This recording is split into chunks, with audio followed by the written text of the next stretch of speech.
Guys, അപ്പോൾ ഇന്ന് ഞാൻ എത്തിയിരിക്കുന്നത് കുറച്ചധികം ടിപ്സുമായിട്ടാണ് കേട്ടോ. നിങ്ങൾക്ക് ഒരുപാട് യൂസ്ഫുൾ ആയിട്ടുള്ള നമ്മുടെയൊക്കെ ഡെയിലി ലൈഫിൽ നമുക്ക് ഒരുപാട് യൂസ്ഫുൾ ആയിട്ടുള്ള കുറച്ച് ട്രിക്സ് ആയിട്ടാണ് ഞാൻ എത്തിയിരിക്കുന്നത്.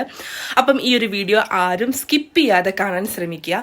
ഇതൊരു പക്ഷേ എന്നെ പോലെ കുക്കിങ്ങിലൊക്കെ ബിഗിനർ ആയിട്ടുള്ളവർക്ക് ഭയങ്കരമായിട്ട് യൂസ്ഫുൾ ആയിട്ടുള്ള, എനിക്ക് ഒരുപാട് യൂസ്ഫുൾ ആയിട്ടുള്ള കുറച്ച് ട്രിക്സ് ആണ് കേട്ടോ.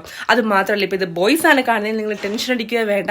നിങ്ങളുടെ പെങ്ങന്മാർക്കും നിങ്ങളുടെ അമ്മമാർക്കും വൈഫിനൊക്കെ പറഞ്ഞു കൊടുക്കാൻ പറ്റിയ കുറച്ച് അടിപൊളി ട്രിക്സ് ആണ്. നമുക്കപ്പോൾ വീഡിയോയിലോട്ട് പോയാലോ. നമ്മുടെയൊക്കെ ക്ഷമയെ പരീക്ഷിക്കുന്ന, അല്ലെങ്കിൽ നമ്മളെയൊക്കെ പലപ്പോഴും കോമാളിയാക്കുന്ന ഒരു ഐറ്റം ആണല്ലേ ഈ ഒരു പാലെന്ന് പറയുന്നത്.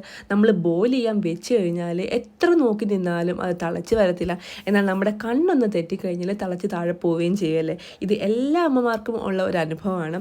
സോ ഇങ്ങനെ ചെയ്യുന്ന ഒരു ടൈമിൽ നമ്മൾ ബോയിൽ ചെയ്യാൻ വെക്കുന്ന സമയത്ത് ഇതിൻ്റെ മേലിൽ ഒരു ചട്ടുകം അല്ലെങ്കിൽ സ്പൂണോ എന്തെങ്കിലും ഇതുപോലെ വെച്ച് കഴിഞ്ഞാൽ ഇതുപോലെ നമുക്ക് തിളച്ച് പുറത്തോട്ട് പോകുന്നത് ഒഴിവാക്കാൻ പറ്റും. ഇത് ഞാൻ സ്ഥിരം ചെയ്യുന്ന ഒരു കാര്യമാണ്. ഹൈ ഫ്ലെയിമിൽ വെച്ചിട്ട് ഇത് നടക്കില്ല. നമ്മളൊരു മീഡിയം ഫ്ലെയിമിലൊക്കെ വെച്ചിട്ട് ഇതുപോലൊരു ചട്ടുകോ സ്പൂണോ എന്തെങ്കിലും വെച്ച് കഴിഞ്ഞാൽ നമുക്ക് തിളച്ചു പോകുന്നത് ഒഴിവാക്കാം കേട്ടോ. കുഞ്ഞു മക്കളൊക്കെ ഉള്ള വീട്ടിലാണെങ്കിൽ ഇതുപോലെ നമ്മൾ പാല് നല്ല രീതിയിലൊന്ന് വേവിച്ച് കൊടുക്കുമെന്ന് പറയാറുണ്ടല്ലേ.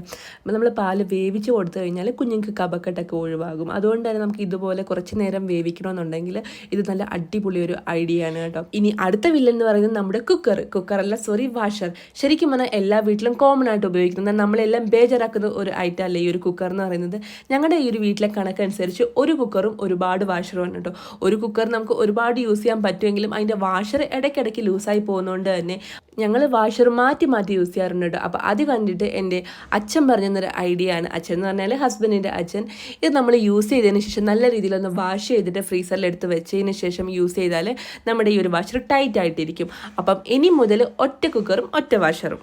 അടുത്ത ഐഡിയ എന്ന് പറയുന്നത്, നമ്മൾ മുട്ട ബീറ്റ് ചെയ്യുന്ന സമയത്ത് കുറച്ച് വെള്ളം ഒന്ന് ആഡ് ചെയ്ത് കഴിഞ്ഞാൽ നല്ല രീതിയിൽ ബീറ്റ് ചെയ്തെടുക്കാൻ സാധിക്കും. ഫ്രിഡ്ജിൽ വെച്ച് തണുപ്പിച്ച് വെള്ളം കുടിക്കാൻ ഇഷ്ടപ്പെടുന്നവരാണല്ലേ എല്ലാവരും. എന്നാൽ നമ്മുടെയൊക്കെ ഒരു മെയിൻ പ്രശ്നം എന്ന് പറയുന്നത്, വെള്ളം കുടിച്ച് തീർത്ത് കഴിഞ്ഞാൽ പിന്നെ ആ വെള്ളം ഫില്ല് ചെയ്ത് വെക്കാൻ ഭയങ്കര മടിയുള്ളവരല്ലേ എല്ലാവരും. എനിക്ക് പണ്ട് അമ്മയുടെ കയ്യിൽ നിന്ന് എപ്പോഴും കിട്ടുന്ന ഒരു വഴക്ക് ഇതിനായിരുന്നു കേട്ടോ. സോ പെട്ടെന്ന് നമുക്കൊരു ഗസ്റ്റൊക്കെ വരുമ്പോൾ, അല്ലെങ്കിൽ നമ്മൾ പെട്ടെന്ന് പുറത്തൊക്കെ പോയിട്ട് വരുമ്പോഴത്തേക്കും വെള്ളം ഇല്ലെങ്കിൽ വെള്ളം പെട്ടെന്ന് തണുപ്പിച്ചെടുക്കാം. ഇതുപോലെ നമ്മുടെ കുപ്പിക്ക് ചുറ്റും ഒന്ന് ടിഷ്യൂ പേപ്പർ ചുറ്റിയതിന് ശേഷം ഫ്രിഡ്ജിലോ ഫ്രീസറിലോ വെച്ചൊരു 10 മിനിറ്റിന് ശേഷം എടുത്താൽ വെള്ളം നല്ല അടിപൊളിയായിട്ട് തണുത്ത് കിട്ടും കേട്ടോ. അത് മാത്രമല്ല ഗൈസ്, അടിപൊളിയായിട്ടുള്ള ഒരു ടിപ്പും കൂടെ പറഞ്ഞാൽ നിങ്ങൾക്ക് നല്ല യൂസ്ഫുൾ ആവും. ഇതുപോലെ യൂസ്ഫുൾ ആയിട്ടുള്ള ടിപ്സ് ഒക്കെ കിട്ടാൻ വേണ്ടി ഈ ഒരു ചാനൽ ഒന്ന് സബ്സ്ക്രൈബ് ചെയ്യുക. അപ്പോൾ അത്രേ ഉള്ളൂ. ബൈ.